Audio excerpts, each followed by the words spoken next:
Thank you, Madam Chair.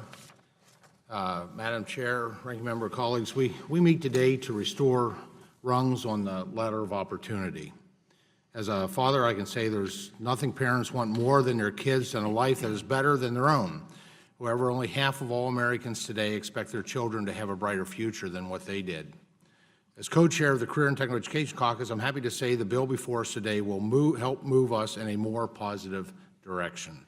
The Strengthening Career and Technical Education for the 21st Century Act aims to help more Americans, particularly younger Americans, obtain the knowledge and skills they need to break the cycle of poverty and achieve a lifetime of success.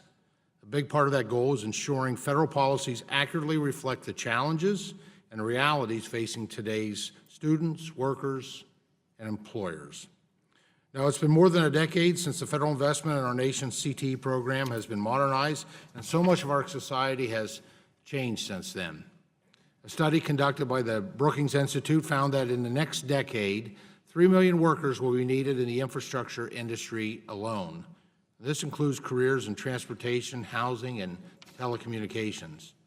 By considering this legislation today and increasing access to high-quality career and technical education, we come closer to ensuring that these jobs will be filled by a skilled and well-trained American workforce. Additionally, we want state and local leaders to be able to focus their time and their resources on preparing students for successful careers. H.R. 2352 helps with this goal by simplifying the application process for receiving federal funds and providing states and local leaders with the flexibility needed to design CTE programs that best meet the needs of their local communities. The bill also increases transparency and accountability. We want states and local leaders to be held directly accountable to those in their communities. By empowering parents, students, and key stakeholders to set performance goals and evaluate the effectiveness of the program, we ensure CTE programs deliver results. By reining in the Secretary of Education's authority, limiting federal intervention, and preventing political favoritism, H.R. 2352 also ensures a proper federal role.